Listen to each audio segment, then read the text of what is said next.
Hello dear student.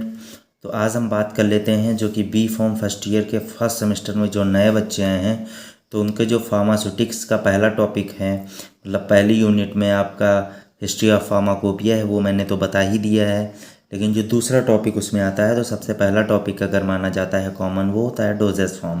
तो आपकी doses form के टॉपिक हैं। तो डोजेस फॉर्म में आपको क्या बताना है, उसमें डोजेस फॉर्म का क्लासिफिकेशन पढ़ना है। डोजेस फॉर्म कितने टाइप्स की होती हैं वही पूरा क्लासिफिकेशन होता है। फिर जो भी डोजेस फॉर्म होती हैं उसकी ये छोटी छोटी डिफिनेशंस हैं वो आपको पढ़नी रहती हैं। ठीक है, तो मैं आज नॉर्मली बात कर लूँगा कि डोजेस फॉर्म के टाइप्स क्या होते हैं। ठीक है, और डोजेस फॉर्म में आपके कौन कौन सी डोज आती हैं। ठीक है, तो देख लेते हैं। आपका हो गया डोजेस फॉर्म। डोजेस फॉर्म वो डोज होती है जैसे कि आप कोई भी प्रिपरेशन करते हैं, फार्मास्यूटिकल प्रिपरेशन, वो टैबलेट में है या कैप्सूल में है या सिरप में है या फिर आपके जो है पाउडर फॉर्म में है। तो ये जो सिरप, टैबलेट, पाउडर और आपका जो है जो डिओड्रेंट्स वगैरह होते हैं, ये सारी जो प्रिपरेशंस होती हैं इनको क्या बोलते हैं, डोजेस फॉर्म। अगर आपकी कोई दवाई सॉलिड फॉर्म में, टैबलेट फॉर्म में है तो वो उसकी डोजेस फॉर्म है। अगर कोई चीज़ आपकी सिरप में है, लिक्विड में है, तो वो उसकी डोजेस फॉर्म है कि ये लिक्विड डोजेस फॉर्म है। अगर कोई चीज़ पेस्ट में है तो वो क्या हो जाती है, सेमी सॉलिड डोजेस फॉर्म होती है। तो ये होती हैं उसकी डोजेस फॉर्म। अगर कोई ठोस में है तो वो सॉलिड, अगर कोई वो पानी की तरह है, लिक्विड में है, तो वो लिक्विड डोजेस फॉर्म, और अगर आपकी सेमी सॉलिड है जैसे पेस्ट वगैरह, वो सेमी सॉलिड। एग्जाम्पल में देख लेते हैं, जैसे कि आपकी जो टैबलेट होती है वो सॉलिड डोजेस फॉर्म में आ जाती है, टैबलेट आपकी सॉलिड डोजेस फॉर्म में आ जाती है, सिरप आपकी लिक्विड डोजेस फॉर्म में आ जाती है, आपके जो पेस्ट वगैरह होते हैं वो सेमी सॉलिड डोजेस फॉर्म में आ जाते हैं। अब इसका क्लासिफिकेशन देख लेते हैं।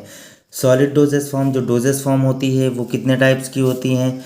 आपकी डोजेस फॉर्म जो होती हैं, ठीक है, डोजेस फॉर्म जो होती हैं वो कितने टाइप्स की होती हैं, वो 3 टाइप की होती हैं। कितने टाइप की होती हैं, 3 टाइप की होती हैं। कौन कौन सी होती हैं, सॉलिड, लिक्विड और सेमी सॉलिड। ठीक, तो जो आपकी सॉलिड है, ये लिक्विड है, ये सेमी सॉलिड है। अब सेमी सॉलिड और लिक्विड और सॉलिड में क्या क्या चीज़ें आती हैं। जो सॉलिड डोजेस फॉर्म होती है उसमें आपका जो है 2 फॉर्म्स होती हैं, एक यूनिट डोजेस फॉर्म, एक बल्क। ठीक है, बल्क मतलब जिसकी क्वांटिटी आप गिन नहीं सकते वो होती है बल्क फॉर्म, और जिसकी आप क्वांटिटी गिन सकते हैं वो होती है यूनिट डोजेस फॉर्म। भाई निर्मे के पैकेट अगर आपको मैं दे दूं और कह दूं कि कितने ग्रेन्यूल्स हैं तो आपको नहीं पता होगा, बट आपको टैबलेट के एक पत्ता दे दूं और बोलूं कितनी टैबलेट्स हैं तो आप बता देंगे 10 हैं, 8 हैं, 4 हैं, 5 हैं। जिसको हम काउंट कर लेते हैं वो यूनिट में आती हैं, जिसको हम काउंट नहीं कर पाते वो बल्क में आती हैं। ठीक है, तो जो यूनिट डोजेस फॉर्म है उसमें आपकी क्या क्या आ जाती हैं, टैबलेट आ जाता है आपका, कैप्सूल आ जाता है आपका, पाउडर आ जाता है आपका, पिल्स आ जाता है। पाउडर भी जो आपका वो होता है, वो क्या होता है, वो आपका solid doses form, unit doses form में ही होता है। ठीक है, फिर बल्क में आपके 2 चीज़ें होती हैं, एक इंटरनल यूज़ के लिए होती हैं, एक एक्सटर्नल यूज़ के लिए होती हैं। इंटरनल यूज़ में आपका फाइन पाउडर आ जाता है, ठीक है, और आपका ग्रेन्यूल्स आ जाते हैं, इफरवेसेंट्स पाउडर आ जाते हैं।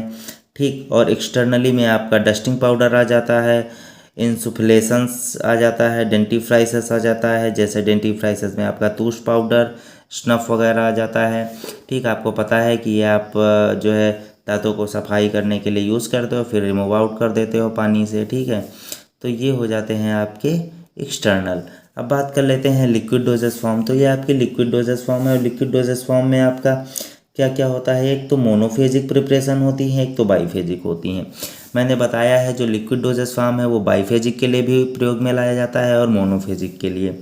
तो जो मोनोफेजिक प्रिपरेशंस होती हैं उसके अंदर एक्सटर्नल यूज़ में आपका लिनीमेंट हो जाता है, लोशन हो जाता है, गार्गल हो जाता है, थ्रॉट पेंट हो जाती हैं, माउथ वॉशेस हो जाते हैं, स्प्रेज हो जाते हैं, आई लोशन हो जाते हैं, आई ड्रॉप हो जाते हैं, नेज़ल ड्रॉप हो जाते हैं।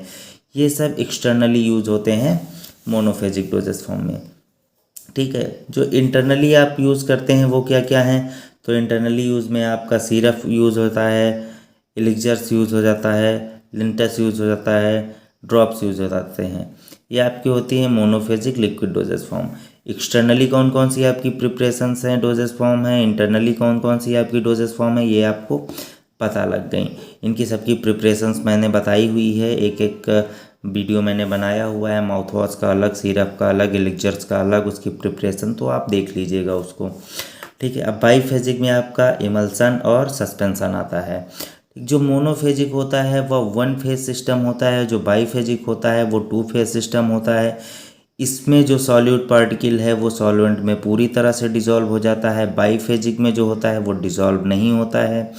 ठीक है, तो दोनों का भी आपको अच्छे से टॉपिक मिल जाएगा, वो भी मैं आपको बना दूंगा, अच्छे से आप देख लीजिएगा। और फिर सेमी सॉलिड डोजेस फॉर्म में देखते हैं। सेमी सॉलिड डोजेस फॉर्म में आपके क्या क्या चीज़ें हैं। सेमी सॉलिड डोजेस फॉर्म में भी कुछ चीज़ें एक्सटर्नली आप यूज़ करते हो, कुछ चीज़ें इंटरनली यूज़ करते हो। तो एक्सटर्नली क्या क्या यूज़ करते हो। एक्सटर्नली वाइनमेंट है भैया, आप यूज़ करते हो। स्किन पे क्रीम्स यूज़ करते हो, स्किन पे पेस्ट यूज़ करते हो। ठीक है, आप ब्रश वगैरह करते हो, पेस्ट यूज़ करते हो, फिर फेंकते हो। जेली यूज़ करते हो, आप एक्सटर्नली यूज़ करते हो। लेकिन इंटरनली जो सपोजिटरीज होती हैं और पेसरीज होती हैं वो कहाँ रखी जाती हैं, वो बॉडी कैविटी में दी जाती हैं। बॉडी कैविटी मतलब जो गुहाएं होती हैं आपकी, उसमें क्या कराई जाती हैं, इंसर्ट कराई जाती हैं ताकि वो अच्छा रिस्पॉन्स हो करें। ठीक है, तो ये आपके इंटरनल हो गए, ये आपके एक्सटर्नल हो गए।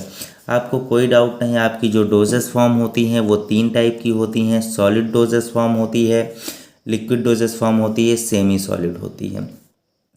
ठीक है, जैसे कि सॉलिड में भी आपकी कुछ एक्सटर्नल कुछ इंटरनल वाली चीज़ें होती हैं। लिक्विड में भी आपकी 2 सिस्टम होते हैं, एक मोनोफेजिक एक बाईफेजिक। मोनोफेजिक की जो प्रिपरेशन है कुछ इंटरनली आपकी यूज़ होती हैं, कुछ एक्सटर्नली यूज़ होती हैं। सेमी सॉलिड में भी सेम कंडीशन है, कुछ दवाइयाँ आपकी एक्सटर्नली यूज़ होती हैं, कुछ आपकी इंटरनली यूज़ होती हैं। तो ये नॉर्मल आपका क्लासिफिकेशन था, आप अच्छे से देख लीजिएगा। उसके बाद एक एक करके मैं इसकी सारी डिफिनेशंस भी आपको एक्सप्लेन करवा दूंगा। Okay, thank you guys.